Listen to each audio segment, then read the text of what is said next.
Hey, what is up, ladies and gentlemen? My name is Griefdrums, and today we're going to be talking about how EA considers scoreboards and voice chat legacy features.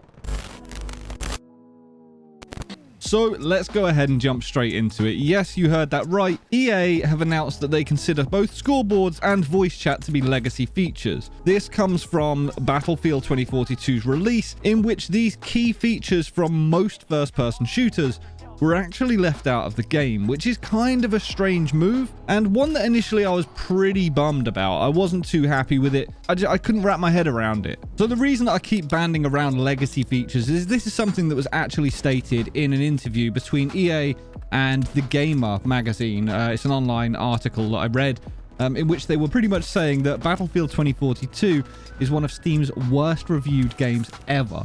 And it went on to discuss the concerns that the fans have about the game and what DICE are actually doing to counter that. Now, one of the features was the scoreboard, another one was the voice chat that was in game, and both of these DICE physically stated that it's because they were considered legacy features and that not everyone considers them to be part of the core experience, that they went ahead and left it out.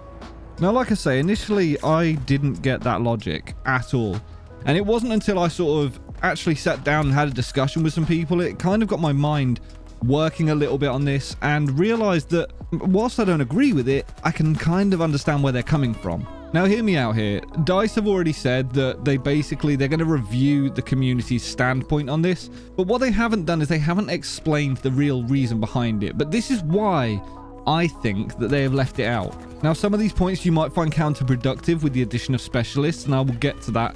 But to start off with, let's have a look at the scoreboards. In legacy games, scoreboards are always presented at the end, and you obviously can open them up in the middle of the game by, certainly if you're on PC, using tab or select on PlayStation. I haven't used a console in ages, but you get the point. You can open it up in the middle of a game and you can have a look at the scoreboard and see how well you're doing. Now, in games like Battlefield, in which they're very much objective based, a scoreboard showing your kills, assists, and deaths can actually work negatively against you playing the objective. More often than not, people aren't too concerned if they lose a particular round, and I think the logic behind that is it's not their fault. You know, if you lose a round, it was the entire team that was sucking. It wasn't the person, it was the team.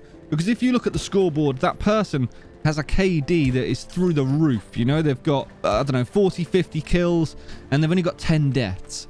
And on the face of things, that looks pretty good, but the reality behind that is that person wasn't really getting involved in actually playing the objective and subsequently winning the round. Now, obviously, that's not going to be the case for every single scenario. Sometimes you absolutely pop off while you're on the objective, and you can very much do exactly that. You can get those kills with very minimal deaths because you played it really well. Unfortunately, that's not the case for everybody. More often than not, you will see people sitting a lot further back and just trying to poach as many kills as they can to pad their stats. Now, whilst DICE and EA haven't physically said this, the logic in my mind is that by removing the deaths from the equation, people aren't going to be too concerned about others seeing that. They're not going to look at it and say, dude, you were sucking. You had like 10 kills and 72 deaths. Instead, they'll look at it and they'll say, well, you're all right. You had 10 kills. You could have done better. Alternatively, if you get like 50 kills, but you get 100 deaths, people will look at it and say, okay, yeah, you got 50.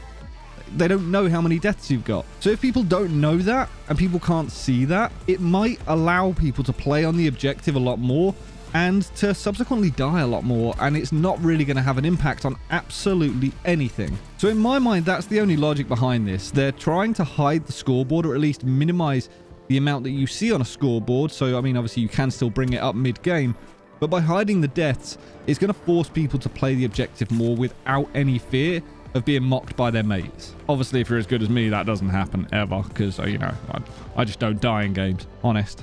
But that then brings us to VoIP. Voice in game is a feature that it's kind of an odd one, and it's kind of funny because when I heard that it wasn't in 2042, initially I was like, why on earth would you leave that out? It makes no sense. And then I started playing, and I realized that the only time I would ever use that would be to thank somebody. If, for example, they res you or they chuck you down some ammo or something. If you need ammo, you can literally just like press the mic and say, dude, have you got any ammo? That was the only reason I would ever use it. So what they've done is by actually getting rid of the voice, They have instead implemented this system where you can hold down a button and you can bring up this essentially a scroll wheel with loads of different options on there. For example, I need ammo or thank you.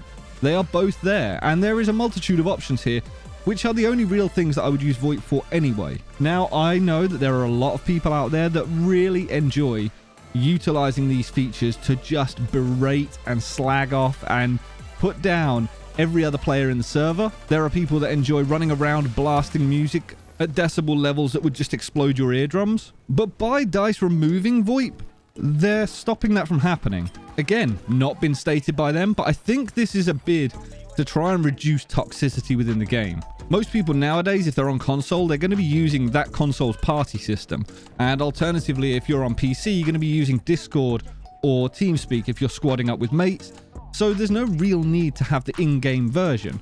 Yes, it can be pretty nice, but the money that they would have to invest into actually adding it in, it kind of feels irrelevant now when most people aren't even really going to use it. Now, I, like many others, like I've stated several times in this video, I was disappointed at first, and it wasn't until I really sat down and thought, how much do I actually use it, that it dawned on me I don't really. I genuinely don't.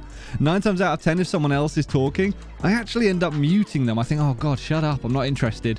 And I don't know if that's just me. It probably is just me being negative. But very often people, when they do start talking and stuff, if it's like crazy call-outs, I think I'm just having a casual game right now. Or alternatively, if it's someone messing around when I'm trying to try hard and be serious, it's polar opposite ends of the spectrum every time. And when that's the case, I do end up muting them. And I just think, please, just stop. I'm just trying to play. Now, as I mentioned earlier, DICE are reviewing this end of match scoreboard. They're reviewing voice chat as well as server browsers, the ability to actually physically search through to find the game that you want. They're big topics for them, and they're ones that they are covering. Is it too little too late for the game? Maybe. I just noticed that Farming Sim is actually doing better on Steam than Battlefield is. I know that's a little, take that with a pinch of salt. It's not verbatim because of the fact that Battlefield extends beyond Steam charts. There might be a lot more console players playing, but even still, it's not looking good for 2042, which is a real shame. There's a lot of features in the game that I don't really like. I strongly dislike the specialist system. I would much rather have classes back in the game. There's a lot of really cheesy voice lines, certainly at the end of the game. There's a lot of negatives in general to Battlefield 2042, but I can't deny I have been having some good fun on it. Just casually running around. I haven't even had my headset on. I've literally just been sat here running around sniping and whiffing shots left, right, and center, but having a good time anyway, and just generally enjoying it, which is something I didn't think I'd be able to say. Nevertheless, is it worth picking up right now and getting into? I'm not convinced. Certainly not for the amount of money that it costs, but you're caught between a rock and a hard place there, because if you wait, the servers are probably going to be dead by the time you do pick it up, unless they do something really drastic. Nevertheless, that's all I've got time for today. I don't want to kick the arse out of this. They're just a couple of points that I wanted to cover as to my mindset as to why I think they've left those features out. But what do you think? Do you think they were just cost saving? Was it purely a cost saving exercise? Do you think we need those features, or do you think actually that's a pretty good logic to leave them out? I'm curious to hear what other people think. Anyway, ladies and gents, if you enjoyed the video, please consider hitting that thumbs up. If you don't already, make sure to subscribe, and until next time, stay reckless and relentless.